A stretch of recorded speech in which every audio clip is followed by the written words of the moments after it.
Salut à tous et à toutes. Bonjour les amis. Donc je voudrais faire une vidéo aujourd'hui pour parler de l'estime de soi. Alors une estime de soi qui peut parfois être mise à mal.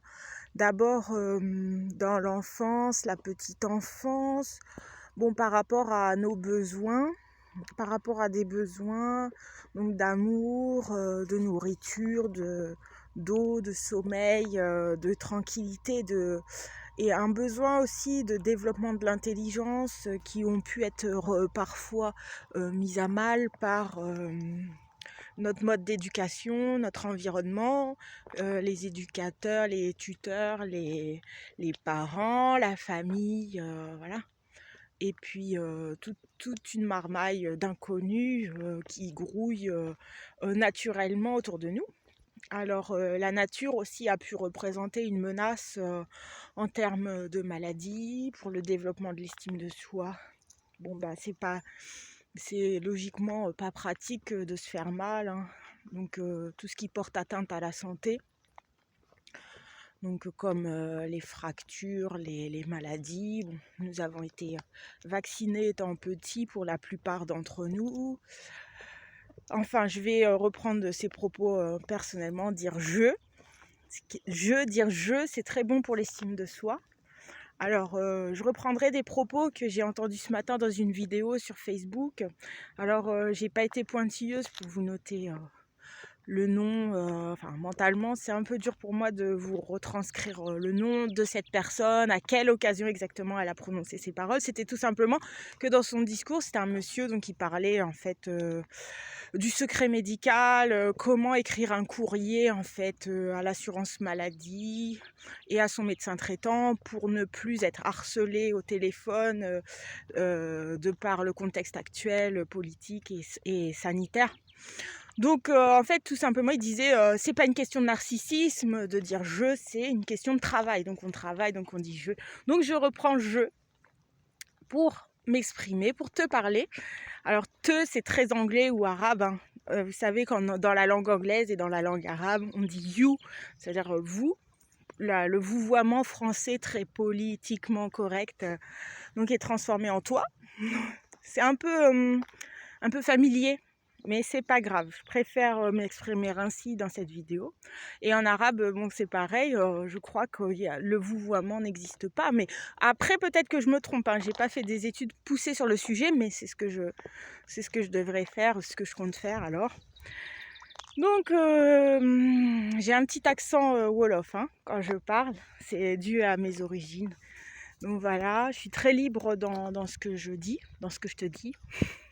Donc j'ai remplacé le vouvoiement par le tu parce que je trouve ça très désagréable d'être tutoyée, mais par contre c'est plus agréable pour moi personnellement animatrice là de ma chaîne de dire toi. Donc je vais commencer par là, après peut-être que ça se retransformera en vouvoiement, blablabla. Alors je disais pour l'estime de soi, donc parler de jeu. Et donc ma santé a peut-être été parfois, donc ma santé, mon estime de moi a parfois pu être mise à mal. Et voilà, restons combatifs dans la réaction aussi. Donc je voulais parler de l'estime de soi. Alors la nourriture absorbée par le soi, donc le cinéma, les lectures. Alors les gens qui vous entourent, Pardon, j'ai bien déjeuné ce matin. Les gens qui vous entourent, qui ont une paix, un calme en eux. En fait, ça veut dire que tu peux être à côté de la personne. Et voilà, on bascule du vous au tu, du vous au tu. C'est pas très gênant, mais bon, je referme la parenthèse. Des gens à côté de qui, comme ça m'est arrivé hier, pendant que je travaillais, à côté de qui vous pouvez garder le silence. Mais c'est un silence, tu sais, je vais reprendre le vous aussi. C'est le vous de politesse. Hein. Le silence de recueillement dans lequel vous pouvez méditer, vous sentir en paix et en accord avec la paix. La paix. Je vais m'asseoir, tiens, parce que j'ai un peu mal au dos ce matin.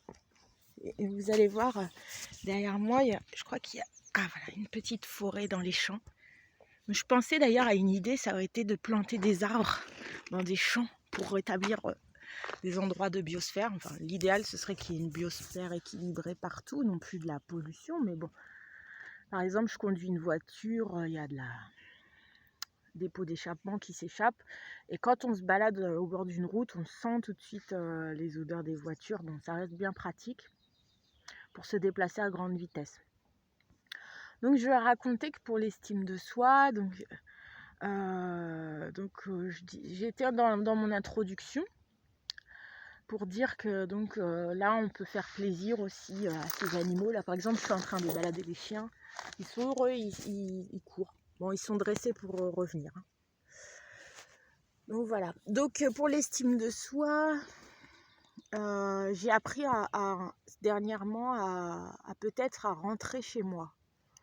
C'est-à-dire, j'étais beaucoup dans l'extraversion, dans la sortie, dans le travail à l'extérieur.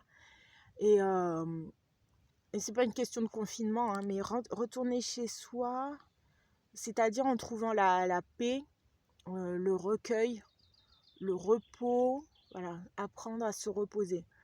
Alors je dirais que c'est une conquête à faire, l'estime de soi. Là, c'est après un énorme travail. Vous savez, quand vous avez tellement travaillé que vous dites bon, bah maintenant, voilà, il y a la preuve que j'y arrive, je me suis prouvé à moi-même que j'avais mis de l'ordre, que j'avais arrêté certaines conduites qui mettaient à mal mon estime de moi, au travers de l'expérience, de l'âge. Et donc j'ai conquis une certaine estime de moi. Alors je sens que c'est quelque chose qui est graduel et qui peut encore s'augmenter. Et ce qui rejoint un petit peu la philosophie bouddhiste, je crois. Non. En fait, je voudrais pas vous parler de bouddhisme, mais de yoga. Ça rejoint un petit peu le yoga, parce que le yoga, ce sont des postures qui portent des noms d'animaux parfois, comme la tortue, le chien. Et la grue, par exemple, ou le serpent. Et la salutation au soleil, ça c'est le soleil, c'est plutôt un dieu chez les yogis. Donc voilà, donc dans la grande tradition de la Bhagavad Gita, j'ai lu un livre hier à la médiathèque qui m'a passionnée. Donc sur le cinéma, il y avait Tetsuo aussi. Alors moi je suis dans l'univers de Tetsuo à fond. C'est un film japonais avec des personnages néo-punk. Enfin, moi, je suis de style néo-punk, mais là, c'était plutôt néo-film punk.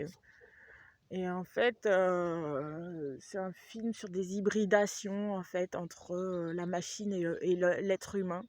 Alors moi, c'est un sujet que j'adore, hein, mais de loin. Isabelle de loin. Hein, n'est-ce pas, Anthony?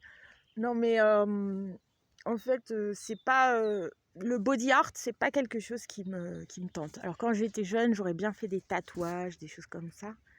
Mais finalement, quoi de plus agréable que du naturel et la non-douleur, bien sûr. Après, tout est sujet à vidéo, hein. Mais je suis quelqu'un qui filme beaucoup depuis 1995. 95, oui, je crois. C'est ma maman qui m'avait offert une caméra et on faisait des sketchs avec mon cousin. Et aussi, voilà. Bon, beaucoup de personnes ont eu une caméra. Il y a même un monsieur, un Américain, qui a fait un film. Donc, il a eu sa caméra étant petit.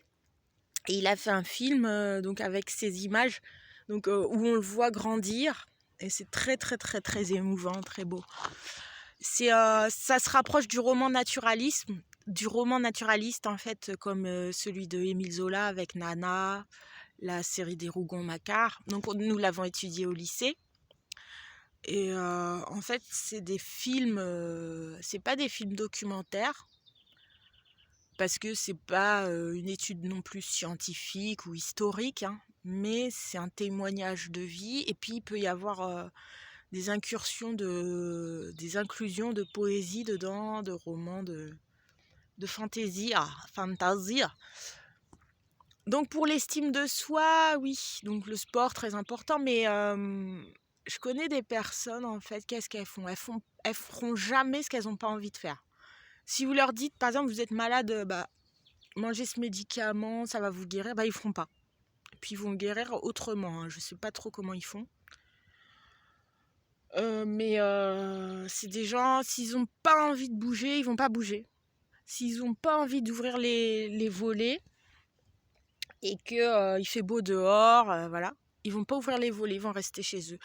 Et ils sont pas en dépression, hein. C'est des gens qui vivent comme ça, au gré de leurs envies. Ils font passer leur estime d'eux-mêmes avant tout, finalement. Avant la construction de l'estime de soi. Pour eux, c'est quelque chose qui leur appartient déjà. Après, c'est des gens que je retrouve, j'ai tel problème. En fait, c'est pas la même mentalité. Moi, je suis quelqu'un qui a eu des problèmes très jeune, qui s'est tourné vers le développement personnel très jeune, de par mes parents. Et je suis toujours en quête d'une estime de soi. C'est quelque chose, je sens que quand je l'ai, je me dis pas, tiens, j'ai l'estime de moi-même. C'est pas quelque chose que je possède. C'est quelque chose, simplement, quand je ne l'ai pas, je vais me dire, tiens, il me le faudrait. Regardez mon petit chien qui est mignon. Ouh là là, un petit chien mignon là. J'ai un petit chien et un gros chien. Donc voilà, pour l'estime de soi, bah, faire quand même son devoir. Alors, on m'a beaucoup dit dernièrement, ça fait à peu près 3 semaines qu'on m'a dit, prends soin de toi, prends soin de toi, prends soin de toi. Et on m'a dit beaucoup ça. J'ai commencé à le faire. Je me disais, je le fais déjà. Mais en fait, non. Il y a prendre soin de soi et prendre soin de soi. C'est-à-dire, prendre soin de soi, bah oui, j'ai des bonnes habitudes. Je me lave les dents. Je sais pas, moi, je dors quand même beaucoup. Voilà, je mange. Voilà.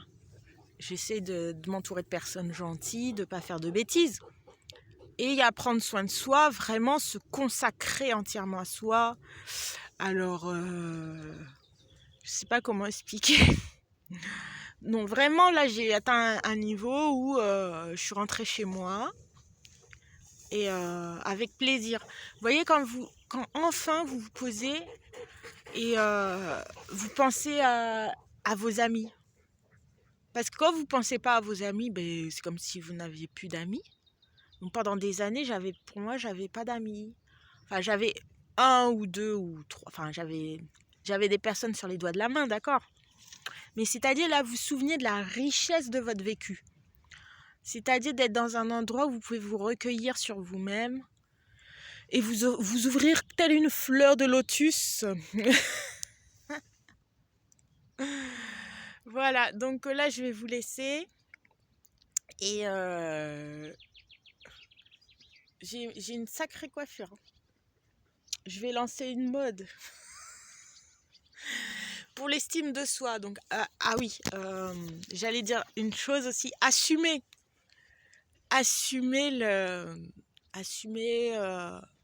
des passades, des mauvaises passes, voilà, retrouver l'émotion, retrouver le progrès, voilà.